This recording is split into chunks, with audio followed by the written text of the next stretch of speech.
Zoti Sherifi, nëse e kthejmë në përqindje faktikisht numrin e deputetëve të cilët i kishte Alianca dhe i ka tani. Pra nga 5 deputet mbeti me 3. Nëse e kthejmë në përqindje 40% e deputetëve janë larguar nga Alianca për shqiptarët. Sa flet kjo për antarësinë edhe për votuesit e Aliancës për shqiptarët?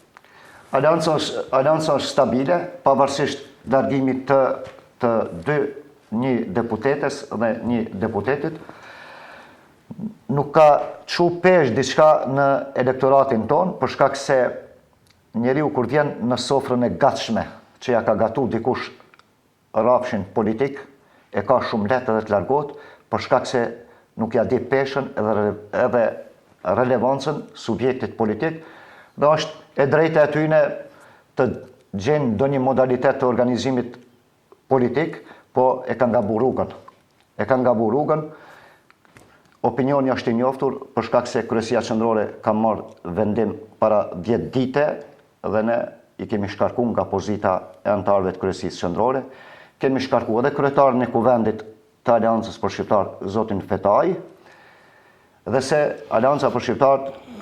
dita ditës strukturohet dhe nga Kuvendi i Kumanovës që u mbajt, Aleanca për Shqiptarët ka edhe kryetarin e ri të Kuvendit, zotin Nazim Tajipin, dhe njëkohësisht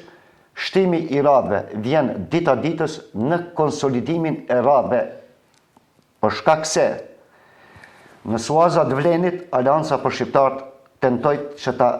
gjej veten në rrafshin politik në suazat të një organizimi politik i cili filloi para një viti, po megjithatë unë mendoj se tërheqja e ynja nga Vleni, mendoj që jam shumë i sigurt që i ka bërë nder dhe respekt më shumë antarëve, simpatizantëve dhe elektoratit të Aleancës për Shqiptarët, sesa po Aleanca për Shqiptarët të kishte ngel në suazat të fushveprimit politik në Vlen.